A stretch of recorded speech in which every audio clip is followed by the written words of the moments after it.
seems that we have a lot of difficulty over here. Our computer's not really working or picking up anything, so we're trying to make the show come to you through Will, the 5 o'clock shadows, little home computer right here. See if this is going to work and pick it up. So if everybody can just call in, y'all know the number, 'cause I don't.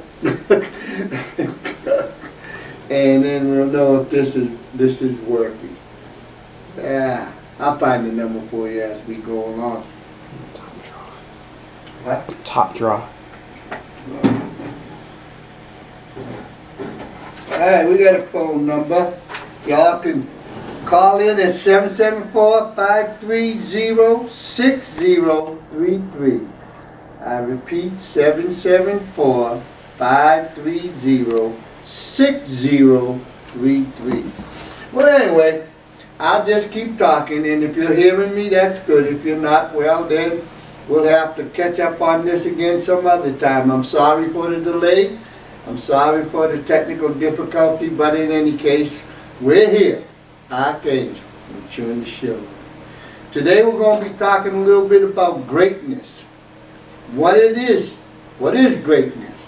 You know, a lot of people try to find out what greatness is by defining what it is in their own mind, and that seems to be how we make this work. So many people feel that they fall short of their expectations of themselves when it comes to greatness. This is a profound statement because that's the biggest flaw in greatness, is that people themselves put the measure on what is greatness, and they feel as though they fall short to what is greatness. Greatness, as I see it, begins with courtesy, sincerity, empathy, courage, and a large amount of self-worth. I say a large amount of self-worth because the quiet self-worth is the quiet consciousness of your personal thoughts about who you are. You know, your self-worth, nobody else can hear what you're thinking about yourself. Nobody else can hear about what you're thinking about, what you want to be, who you want to be. You know, in greatness, that's only you. That's your self-worth. It's self-worth which causes you to get up and do the things you know will make a difference in your life. That's again your self-worth. But again, many people, they feel as though they find themselves falling short on this greatness type of thing. So it's also self-worth that you put your glasses on. It's self-worth that you talk in your own mind about where you want to go. And it's the same self-worth that defeats fear and causes you to reach the greatness you know you are. You know, self-worth is great for defeating your own fears and stuff like that. If you have a high degree of self-worth, if you don't let anybody else put a measure on what it is that you want to achieve in your life, first thing that happens when you get an idea and then you voice that idea, you know, I'd like to do this. And the first thing all your good, nice friends tell you is, you can't do that. Yeah? Just like that. It comes right out of their mouth. It's like an instant answer to I want to do this. Their comeback is, well, you can't do that. Why? They don't know why. But it's your self-worth that says, of course I can. I can do anything I want to do. My greatness isn't tied to what you tell me my greatness is. My greatness is tied to what I tell me what my greatness is. So never let anyone tell you what your self-worth is. You alone should control its measure, and you alone have the real power to become great because of your belief in yourself, your self-worth. Yeah. Now you feel that you can be great, you can be successful, you can achieve the things you dream of in daydreams. greatness, you have to understand about greatness. Greatness is personal. No two people have the same measure of what they consider to be great. For some, it's a large amount of money. They think that if I have a large amount of money, if I have 7 figures or better, then I'm great because I have more money than somebody else, so therefore I must be great because I got the money. Some, it's a great love. Some think, oh, if I could only have that lady over there look at me and find me to be the greatest lover on this world, the Don Juan, the Casanova, the great lover of all times, the Trooper Joe. No, but for some, you know, that's a personal achievement for some people. I had a friend, I'll mention half his name, David. You know, he's a Navy SEAL. He was from SEAL Team 4. He had his hooray for me wall and everything, with all his nice little shiny gadgets and gadgets stuff like that. Oh yeah, but he was a pig, a dog, a slut. I have no better words for him than that. His measure of greatness was measured in how many ladies that he had or wanted. He was really like that. But he lost his greatness one day by Susanna, who he fell in love with, and she rejected him. Yeah, poor Dave, I feel bad for you. Go take a few extra laps in the ocean. You know, get right into that, cool right off. Yeah, some people for greatness is power. We're witnessing this right now. Donald Trump. There's nothing in this world that makes Donald Trump feel great other than power. It's not money. It's not love. It's not anything but power. He's trying to be the most powerful individual in this world. Not just in power of dictatorship, but in all forms of power and stuff. This is what causes him to believe in his greatness. But his self-worth is all these things here, their self-worth is extraordinary. You know? No one can tell Donald Trump that he's not great, powerful, and wonderful. He ain't gonna hear it. Because he says, well, of course I am. I'm Donald Trump. No one can tell my buddy David that he wasn't the greatest lover since Casanova, except for Susanna, of course. But you know, that's how those things, they work. But for a few, and a growing number of few, it may be the feeling and recognition of being privileged, that's the word, to make others feel that they are special. There's a growing population out there who ascribe to ArchAngel that can understand and feel the privilege that they get by making other people feel special. That's true greatness. You know? A privilege to do something to make others feel special. That something need not be large. You don't have to do large things. It doesn't have to be exciting or even powerful. All it has to be is something. Small in nature, but something. To many people, witness others suffering in poverty. There are too many people witness others suffering in poverty, depression, loneliness, and other human feelings forced upon them by today's race for power.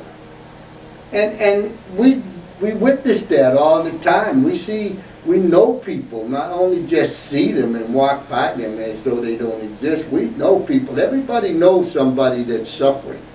You know, whether it be because of poverty, their social economic level isn't that high, whether this caused them to be in a state of depression, I don't know. But we see this stuff out there. Loneliness is a bear. You know, I think loneliness is one of the worst symptoms and worst signs of a lack of everything out there. But it's one of the the things that we can easily help people overcome, and we can achieve that privilege to make them feel special. Because loneliness is the highest billing, you know, and people are lonely. And they strive not to be lonely. They put on their false faces and come outside and pretend that they're not lonely. But in their heart and in their mind, they're lonely. Some people just don't have that human interaction with people to where they actually feel good. Their level of greatness has been shot. Their self-worth is in the gutter. They really feel bad about themselves.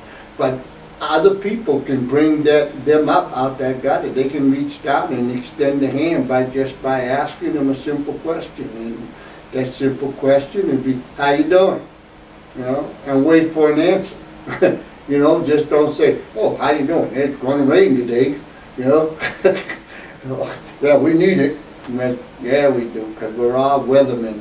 But, you know, how you doing with a smile and a sincerity, and just wait for an answer.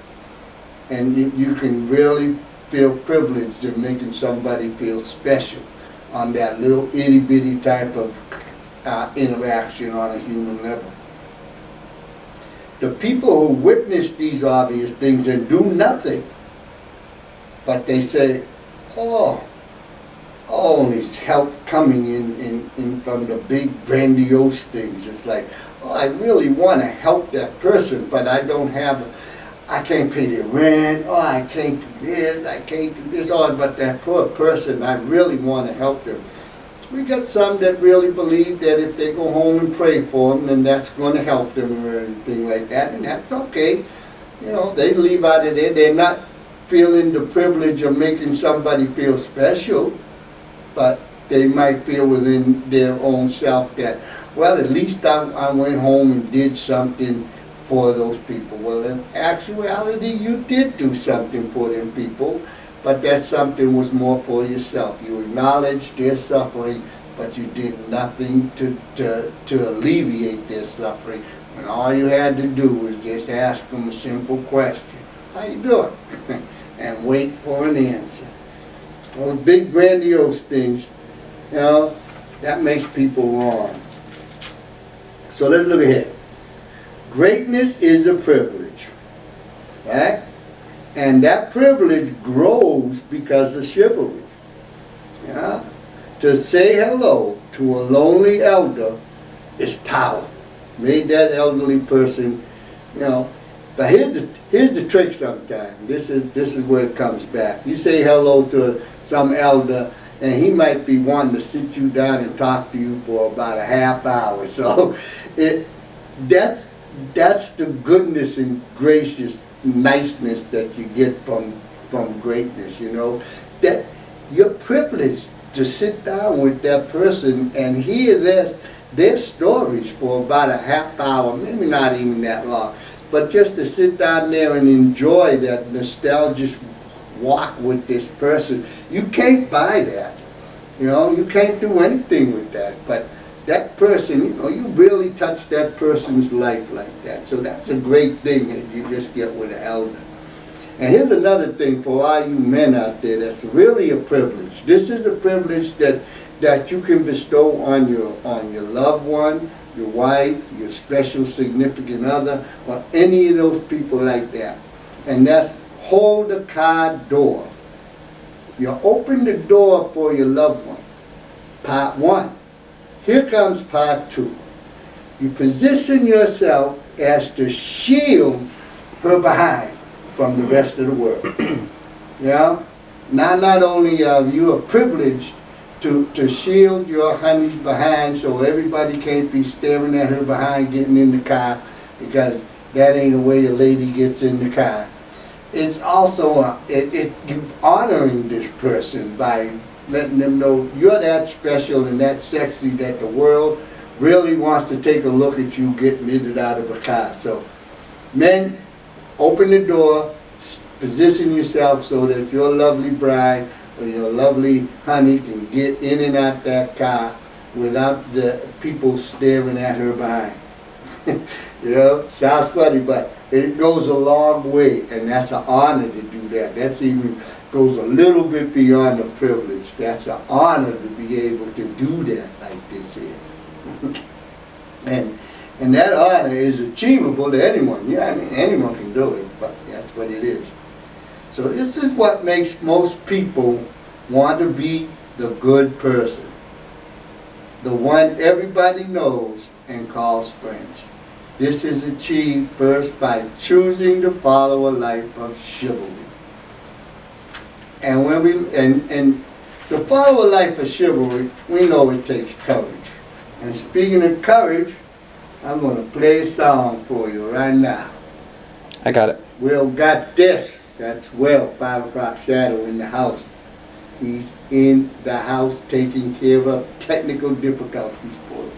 He's going to tell me what I need to do. When I go like this, it'll be time to go. Yes.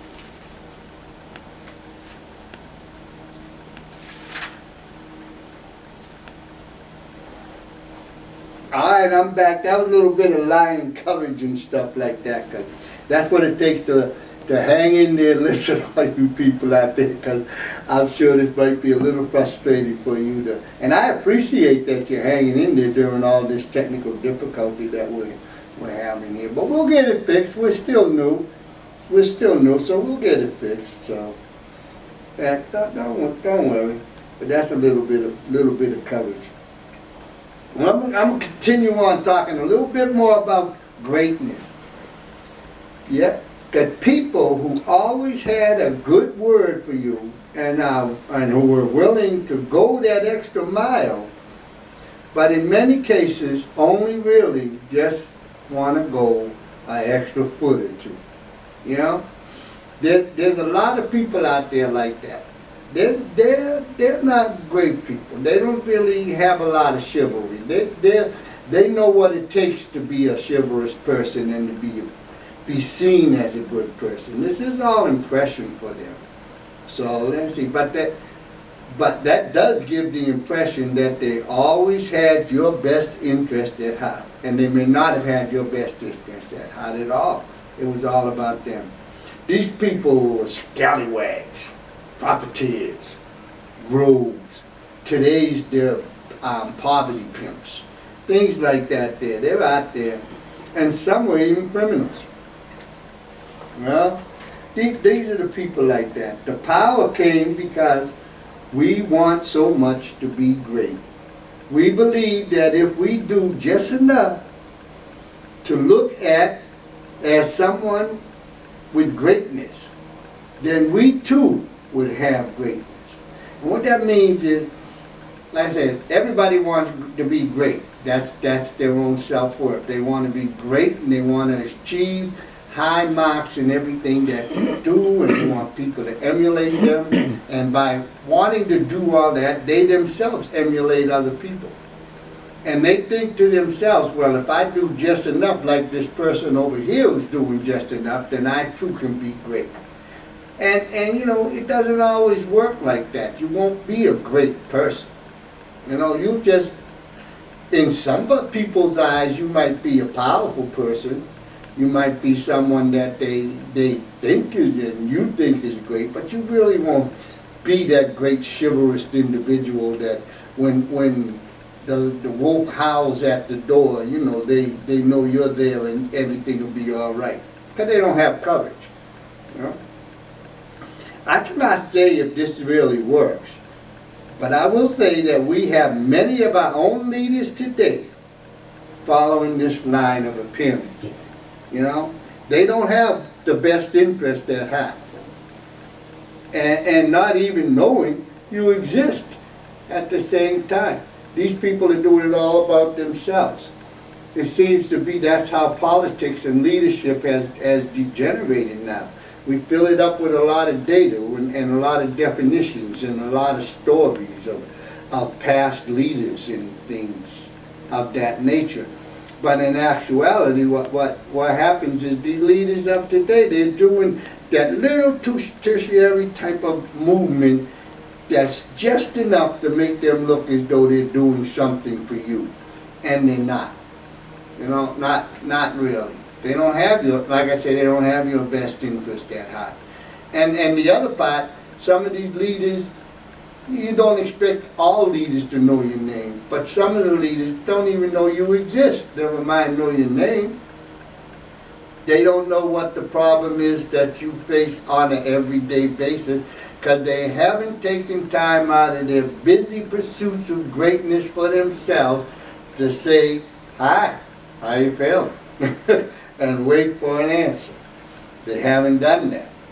They come down there and they might say, hi, and move on. Or hi, and shake your hand and move on. Never waiting for the answer, because they're scallywags. They really don't have your best interest at heart. What's at heart is their best interest. So, and now we have greatness that's according to religious beliefs. You know? Here's a quote from the, some of the Mormon doctrine. True greatness comes from the thousands of little deeds and tasks of service and sacrifice that constitute the giving or losing of one's life for another and for the Lord. That's a religious type of connection with greatness. And that's powerful. But we really don't have to go that far today.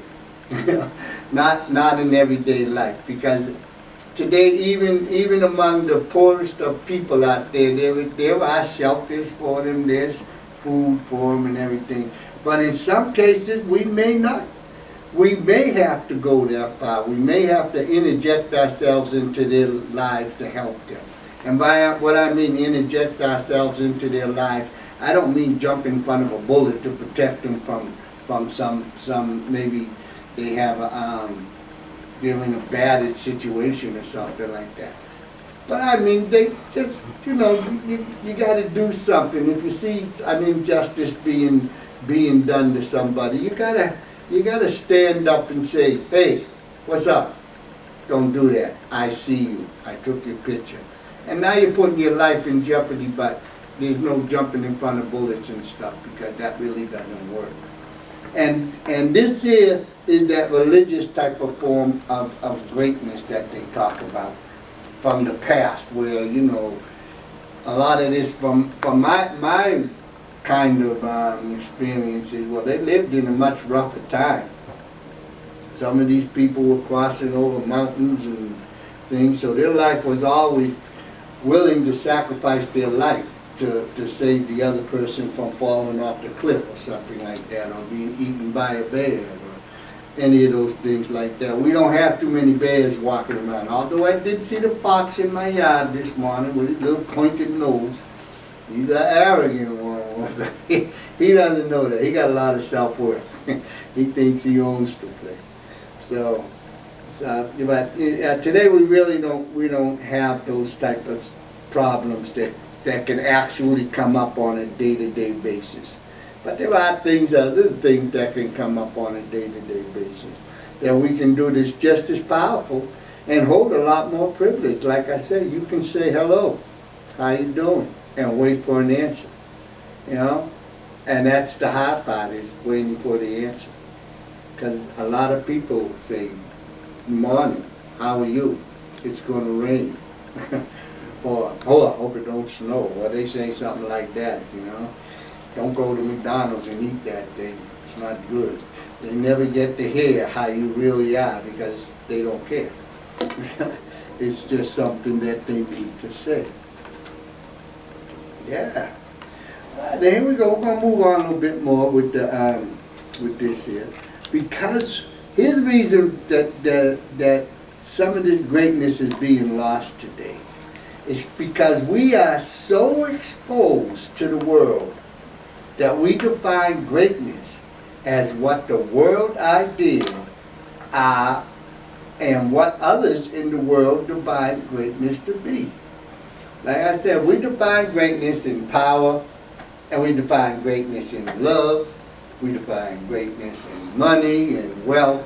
We define greatness in all these type of material things, and they're all tangible, they all can turn to dust in any moment and stuff. But these are all things that's in the world, and that's how we define greatness in this world for most of us. And because we often allow improper comparisons to destroy our understanding of greatness, we also allow trying to be seen as great to destroy our happiness.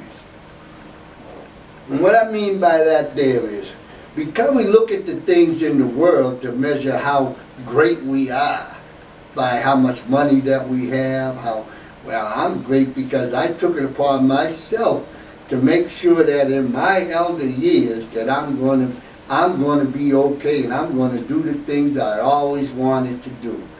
You know, we define our greatness as an elderly adult by the measure of what the world idea is to be elderly in this world. And I tell you folks, it doesn't mesh up. Most people get into even pre-elderly conditions, and they're so far out of shape that they, you know, just making it to the bathroom without some kind of accident is a huge ordeal for them. And they think that's a measure of greatness in some respect. Ooh, I did that.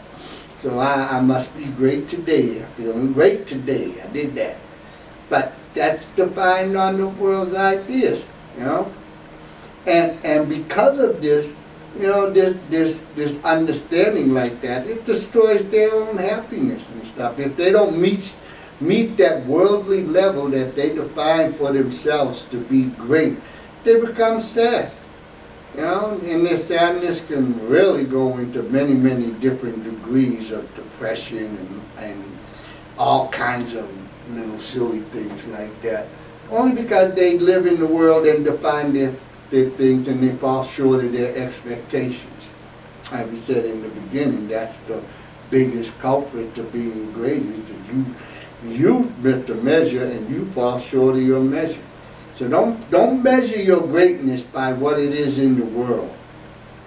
I believe it's much better to measure your greatness by just that privilege to make somebody else smile and somebody else feel good. That's a measure of greatness that's achievable by all and much more fun. You know, because there ain't nothing better than, yeah, you're walking home and it's late or something like that, and you're just sitting down there chilling yourself, saying, oh yeah, I saw old John, boy, yeah, he's doing good, you know. I asked him how he was doing and he told me, seems like he's doing all right. So I feel good about that. You had a human interaction and you left out there, and that will make you feel great. And your happiness isn't in jeopardy. You haven't destroyed anything, you know. So, in the world's view, we call greatness by words like extraordinary. That's what we call greatness. Ah, that person is an extraordinary individual. Yeah, that's, you know, we don't say he's a great individual. We say he's an extraordinary individual. Or we say, oh, that's a remarkable person. You know, we don't say he's a great person, because we don't want to say he's a great person, because now, you know, well, I want to be like him, but I'm really too scared to be like him. I really can't measure up to their extraordinary, remarkable amount of greatness that they have. So we mostly view it like that. And we view that not only with the people that we interact with or see on TV, we view this through history. All people of greatness in history were either extraordinary or remarkable. You know? I don't know if that's true or not, but that's how it all comes down. They were either extraordinary or they were remarkable. Yeah. And that everyday events of life are the things that really give you happiness, you know? This is where you get your greatness from, those everyday interactions, those everyday little things like that. You're walking behind, they make commercials on it. A baby drops its little bobo, or what do you call that thing, and you are behind them and pick it up, you know, and you get a smile from both the baby and the parent. So, I mean, that's a happiness, and with that happiness you can feel great about yourself. Because it's all about you for feeling great. No one else can feel great for you, even though we try to say that their greatness is, he's extraordinary and he's remarkable, so, you know, you feel great for them? No. Greatness is something that's purely, it's an inward type of thing. So, we are allowed to interact with others on a level that offers nothing more than pure love for our fellow man. Then we become great. You know, this is where it really hits the greatness. This is where you become within your own mind those two words, extraordinary and remarkable. When you allow yourself to interact with people on nothing more than a love for people, your fellow man, then you become great. We don't become great in the eyes of the other or the person. No. Because that really wouldn't measure up to anything. It really wouldn't matter what if the other person sees you as extraordinary or remarkable, because they see dead people as extraordinary and remarkable. So what's the difference, you know? But you know, you see you as extraordinary and remarkable. Yeah, and that's powerful. You feel the greatness of being a person, someone who you can admire. Yeah, that's powerful. Someone that you can look up to. Yeah, someone that you feel has the capabilities to answer the phone, to achieve the things which you daydream, because that person is you, and that's all you want to be. Hold on, peeps. Hello? ArchAngel.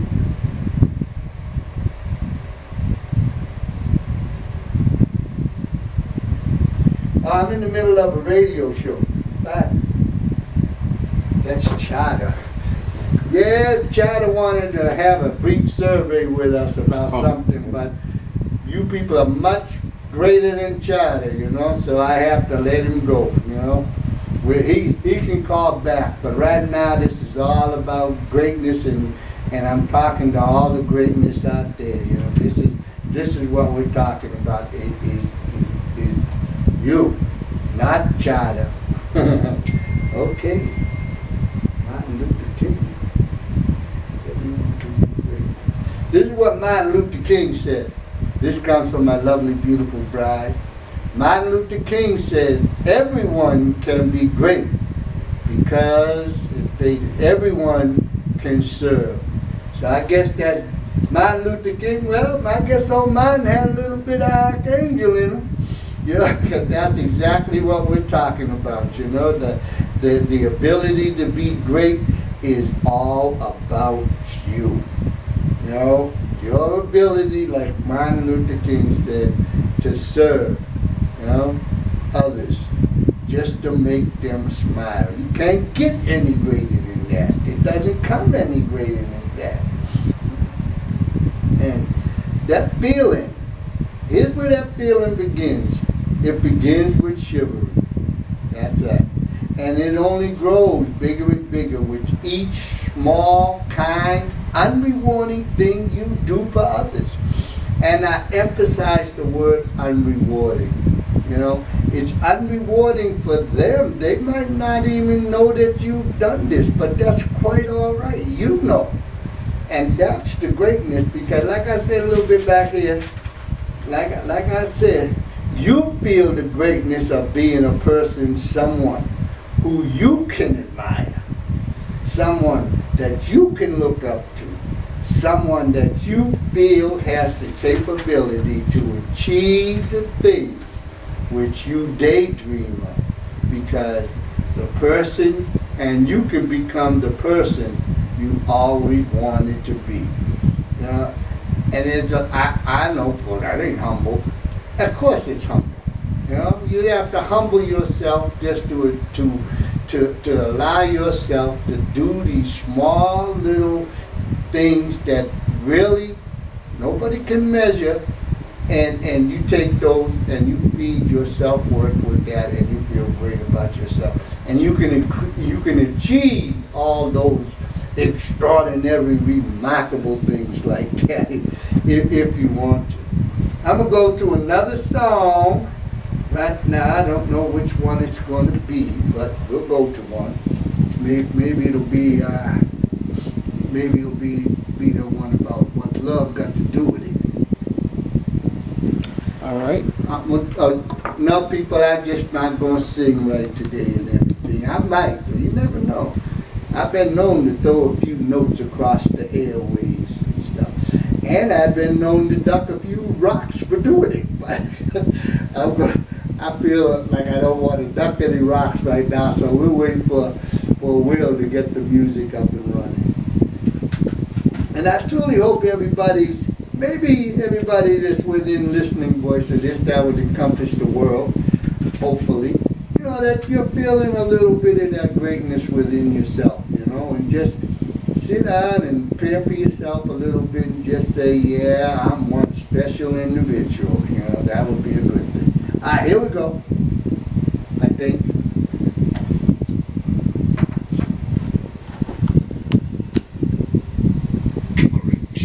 What makes a king out of a slave? We got courage. I like courage. Yep. It seems like it's a long time. Like it seems like there's a long pause, but it really isn't. It's like 3 seconds, and then it starts right up. But I did make the mistake of playing Courage just now. But yeah, at least so it's the internet. It's charted. I wish you would have. I wish they would call. No, right. That's what I'm saying. They can't say anything to them while you're on the air anyway, because they're gonna have you turn off the internet, turn it back on, unplug stuff. But yeah, when it was that computer, I said, okay, yeah, it might be the computer. But when it starts doing it on my computer too, then I know it's not 2 computers, it's the internet. And Blue, he did his show from his house, and it works fine. So it's not radio.co either, so it's the internet. But like your wife, she's listening, and you're coming out good enough for her to hear you and everything, so yeah.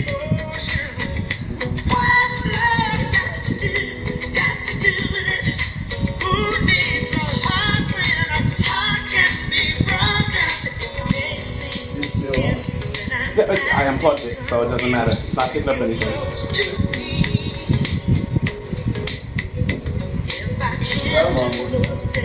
Yeah.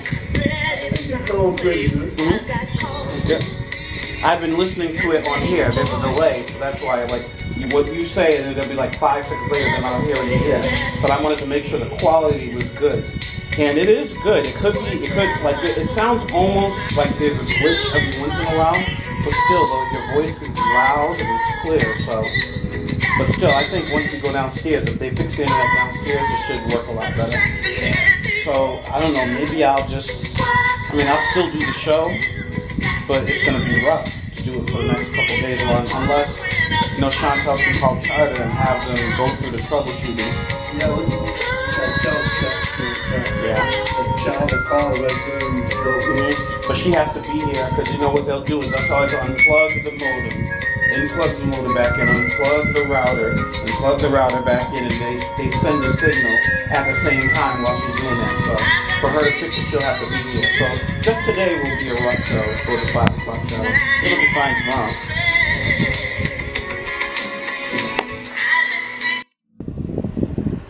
Hey, I'm back here for a few closing little comments on greatness. Alright, I really had some fun, even though we had a lot of difficulties and everything. And it's nice to know that Charter's out there having our back, and eventually they're going to be calling in when ArchAngel isn't broadcasting to the wonderful people of the world and take care of this situation so we don't have these glitches all over the place. But anyway, talking about greatness in the end, true greatness is never a result of chance occasion or a one-time effort or achievement. Greatness requires the development of character. You know, to be truly great, you have to develop your character. It's a maintenance type of ordeal that you do to yourself on a daily basis. And character is the sum total of who you are, your beliefs, your value systems, your dreams. All these things put together make up your character. So greatness requires constant maintenance, to make sure that you continue to make those correct decisions that enhance your self-worth. And those decisions are small. They're not very large. Like I said, the decisions is just to give up yourself to somebody else. That's about all it really comes down to. Just to make somebody else's day a little bit more than anything else, with no regard about yourself. There's no anything coming back at you from the other person. You're just a privileged individual to help that person. Yeah, and the image of yourself grows every time you interact with somebody, and you leave out of there feeling, I had a good time talking to Charlie. You know what I'm saying? You feel good about yourself, and when you feel good about yourself, that's nothing but great. You know? So those everyday choices between evil and good, those two come into play. Every day we're challenged with the choice of being evil or good. Some days it's heavy duty evil and good. Other days it's just a small little evil or good. You got on the elevator, you see the old person coming to the elevator, but man, I'm going to be late. You're going to be 3 seconds late. You know, but I'm going to be late, so you don't hold the door. You know, that's an evil. It may not be a big giant evil like shooting somebody, but it's still an evil. You know, a good would be to hold the door and smile at the person, because that person, you know, they're really feeling a lot of gratitude and feeling a lot of being special that somebody actually took it upon themselves to hold the door. And that time elapsed, probably 3 seconds. But everybody thinks it's like 5 or 10 hours. You know, the whole day's short. I won't be able to do anything. But not really. So archangels, and that's what all you people strive to become, chivalrous, and become part of the army of archangels. That's right.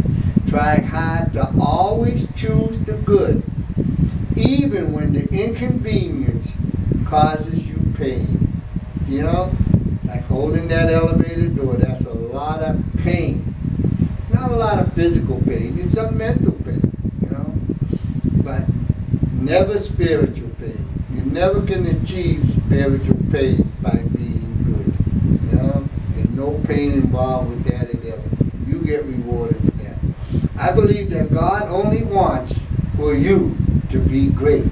That's what you need to remember. That's what I'm going to close this out with. I'm going to say it again so you can all understand it, that God only wants you to be great. And that's why he gave you self-worth.